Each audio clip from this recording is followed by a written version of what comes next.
CM camp కార్యాలయానికి ప్రభుత్వం వచ్చినటువంటి విజిటర్స్ కోసం ఒక కార్యాలయం సీఎం జగన్మోహన్ రెడ్డి గారి కార్యాలయం అయితే ఒక 10 మంది 20 మంది కూర్చుంటాకుంటుంది. ఒక ముఖ్యమంత్రి కార్యాలయం కాబట్టి అక్కడ అదనపు వసతులు కావాలని చెప్పి ప్రభుత్వం కల్పిస్తుంది.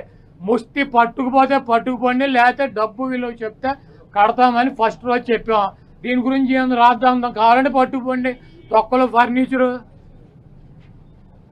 ఎంత, ముష్టి ఫర్నిచర్ ఎంత ఉంటుంది కావాలంటే పట్టుకురండి. మేము షోరూమ్లో వేసుకున్నాం, తీసుకెళ్ళి మా సాక్షి ఆఫీసులో వేసామా కాదు, మా క్యాంప్ ఆఫీసులో పెట్టినటువంటి ఫర్నిచర్ తీసుకెళ్ళి సాక్షి ఆఫీసులో వేసుకున్నామా? దొంగ అంటే అసెంబ్లీలో ఉండాల్సినటువంటి ఫర్నిచర్ని తీసుకుని బైక్ షోరూమ్, నీ సొంత షోరూమ్లు వేసుకుంటే వాడిని దొంగ అంటారు. అంతేగాని క్యాంప్ ఆఫీసులో ఇచ్చినటువంటి ఫర్నిచర్ క్యాంప్ ఆఫీసులో ఉంటే దానికి కావాలంటే డబ్బు కడతాం, లేదంటే ఫర్నిచర్ తీసుకుపోమని చెప్పాం. దానికి దొంగ ఇవన్నీ పనికిరాని మాటలు. ఋషికొండ ఫర్నిచరు, దాడులు, కొడాల నాని టార్గెట్, జగన్మోహన్ రెడ్డి టార్గెట్, ఇక్కడ పోలీసులు తీసాం.